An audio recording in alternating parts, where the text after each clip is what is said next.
ఓం నమో వెంకటేశాయ. అందరికీ నమస్కారం. ఈరోజు వీడియో హనుమత్ర శక్తి స్వరూప సీతారామ మంత్రం.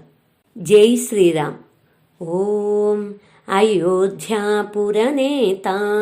మిథిలాపురనాయికాం రాఘవాణామలంకారం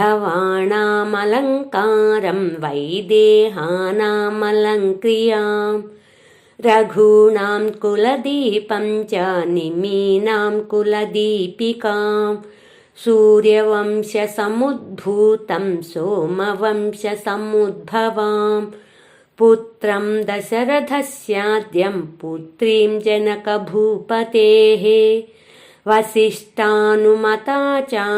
శతానందమతానుగాం కౌసల్యాగర్భసంభూతం వేదిగద్బోధితాం స్వయం పుండరీకవిశాలాక్షం స్ఫురదిందీవరేక్షణాం చంద్రకాంతాననాంభోజం చంద్రబింబోపమాననాం మత్తమాతంగగమనం మత్తహంసవధూగతాం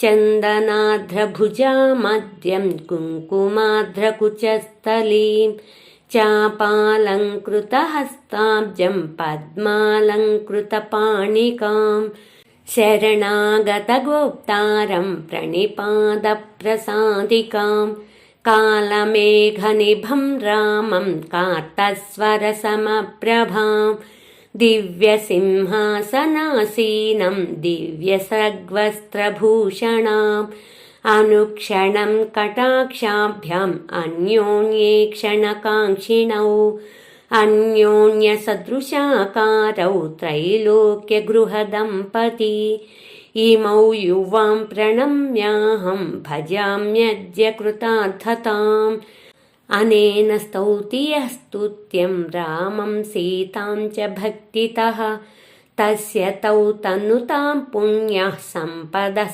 సకలార్థదాః ఏవం శ్రీరామచంద్రస్య జానక్యాశ్చ విశేషతః కృతం హనుమతా పుణ్యం స్తోత్రం సద్యో విముక్తిదం యః పఠేత్ ప్రాతరుద్ధాయ సర్వాన్ కామానవాప్నుయాత్. జై శ్రీరామ్.